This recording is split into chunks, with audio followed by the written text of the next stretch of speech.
হাতি দোকান করে এখানে লক্ষ হাতি দেখা যাচ্ছে। হাতিদের মৃত্যু নয়, এই আদর্শের মৃত্যু নয়। যে আদর্শ আল্লাহ এবং রাসূল এবং এদেশে এক বাংলাদেশে সে আদর্শের কোনো মৃত্যু হতে পারে না। দিল্লি তুমি দেখে যাও, আমরা বলি না। দিল্লি তাহলেরা দেখে যাও, দিগন্ত টিভিকে হত্যা করে, সংক্রান্তকে হত্যা করে এদেশে হামামিনের মতো অসংখ্য হাতি এসেছে।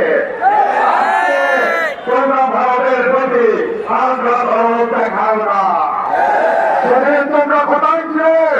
যেদিন মাহমুদুর রহমান ভাইকে কোর্ট চত্বরে হত্যা করার উদ্দেশ্যে আহত করেছিল, সেদিনের মৃত্যু হয় কিনা? আজকে কথা পরিষ্কার, এক মৃত্যু রক্ত খাওয়া পর্যন্ত এদেশে ভারতের অধিপত্য মেনে নেব না। আওয়ামী লীগ নামক এই পাপ আমরা গ্রহণ করব না ইনশাআল্লাহ।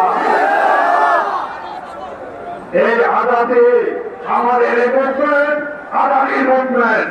আজাদি মানে আমরা স্বাধীনতা একাত্তরে একটা মানচিত্র পতাকা পেয়েছিলাম।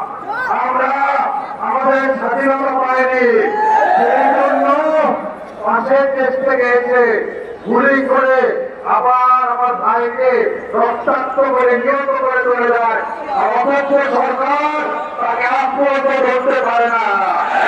সরকারের স্বরাষ্ট্র উপদেষ্টা এবং আইন উপদেষ্টা এদের পদত্যাগ করা উচিত।